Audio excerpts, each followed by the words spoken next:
কৃষক বন্ধুরা, অনেক দিন বাদে আবার আমরা বিল্ল গ্রামে এই মুহূর্তে শশার চাষ হচ্ছে। আমাদের এগ্রিকালচারের কৃষক আমাদের দীনবন্ধুদা বিভিন্ন ভ্যারাইটিস চাষ করে, তার মধ্যে এই পেঁয়াজের চাষটা বিখ্যাত, এবারে হিট করেছিল।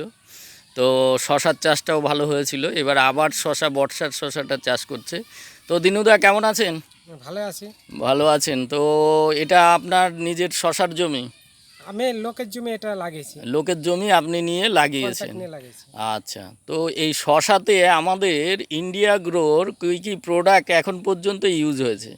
এটা 3টে প্রোডাক্ট ইউজ হয়েছে। হ্যাঁ। প্রথমে আমি ভুয়াস্ত্র দিয়েছি মাটির, যখন জমিটা আমি সাজিয়েছি তখন ভুয়াস্ত্র ছড়িয়ে দিয়ে চাষ দিয়ে মাটি টেনে দিয়েছি। লাগানোর পর তারপরে আমি মাইস্প্রে প্লাস আর গ্রোম্যাজিক অ্যাডভান্স এই 3টে প্রোডাক্ট আমি ব্যবহার করেছি। বাহ! তো মাত্র 3টে প্রোডাক্ট ব্যবহার করেছে। সঙ্গে এগ্রিকালচারে যে ধরনের প্রোডাক্ট ব্যবহার হয় সেগুলো তো আমরা বলছি না, কিন্তু সেগুলোও আছে কিছু কিছু। হ্যাঁ, সেগুলো সব বর্জন করে নয়, সেগুলো থেকে কিছু কাটছাট করে আমাদের কিছু প্রোডাক্ট আপনি ঢুকিয়ে চাষ করছেন।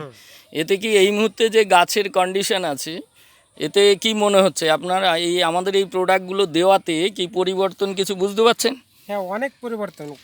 আমি এটা দিয়েছি, আর যারা দেয়নি তাদের জমির শেকড় আর আমার গাছের শেকড় অনেক ডিফারেন্স। এই যে শেকড়টা, এই দেখেন, এই যে দেখতে পারেন সবুজ সবুজ, এই যে শেকড়গুলো বেড়েছে, এই যে সব শেকড়।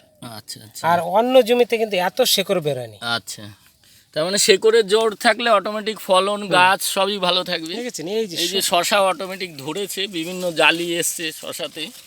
এই যে আপনারা দেখতে পাচ্ছেন একটা শশা, এই দেখুন জালি, প্রত্যেকটা ডগায় এখন জালি পড়ে গেছে, ফুল এসছে, সঙ্গে জালি এসছে।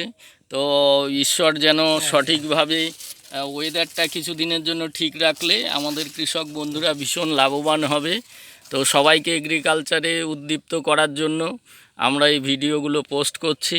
তো থ্যাংক ইউ দীনুদা। ওই যে শশা আছে প্রত্যেক গাছেই একটা দুটো করে এখনই দেখা যাচ্ছে। তো ফার্স্ট আজকে শশা তুলেছেন আপনি? হ্যাঁ, আজকে তুলেছি। কতটা হয়েছে আজকে? আজকে 8 কেজি হয়েছে। এবার দিন যাবে আর বাড়বে, দিন যাবে আর বাড়বে। তো সবাইকে বলবো, শশার চাষের ব্যাপারে কেউ যদি কোনো পরামর্শ চান, আমাদের দীনুদার সঙ্গে কন্ট্যাক্ট করবেন।